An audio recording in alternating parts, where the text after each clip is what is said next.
అమెరికాకు వెళ్ళి చదువుకోవాలి, అక్కడ ఏదో ఉద్యోగం చూసుకోవాలి, బోల్డ్ అంతా సంపాదించాలి, జీవితంలో స్థిరపడాలి.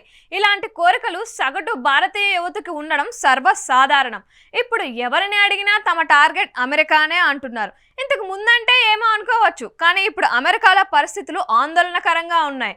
Dollar dreams చెదిరిపోతున్నాయి. కోవిడ్ తర్వాత పరిస్థితులు చాలా దారుణంగా మారాయి.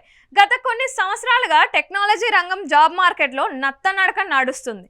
కాలేజీ ట్యూషన్ ఫీజులు కూడా విపరీతంగా పెరిగాయి. డాలర్ రేటు పెరిగింది, రూపాయి పడిపోయింది. చదువు కోసం తీసుకున్న అప్పులకు వడ్డీలు పెరిగాయి. అందుకే ఇప్పుడు చాలామంది అమెరికా అంటే భయపడిపోతున్నారు. చదువుకోవడానికి అక్కడి వరకు వెళ్ళడం ఎందుకని అనుకుంటున్నారు. ఉన్నత విద్య కోసం ఇంత దూరం రానవసరం లేదని అమెరికాలో చదువుకుంటున్న భారతీయ విద్యార్థులు సలహా ఇస్తున్నారు. ముఖ్యంగా అమెరికా కల నెరవేర్చుకునేందుకు రుణాలు చేసి మరీ మాస్టర్స్ డిగ్రీ పొందాలనుకుంటున్న విద్యార్థులు ఆలోచించుకుంటే మంచిదని చెబుతున్నారు.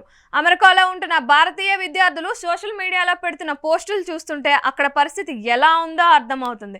అమెరికాలో టెక్ ఉద్యోగాల బంగారు కళలు ఛిద్రమవుతున్నాయి. మీరు డిగ్రీ పట్టుకొని ఈ పరిస్థితుల్లో అమెరికా రావాలి అనుకుంటే సమయం, డబ్బు రెండూ వృధా చేసుకోవడమే తప్ప ఏమీ ఉండదు.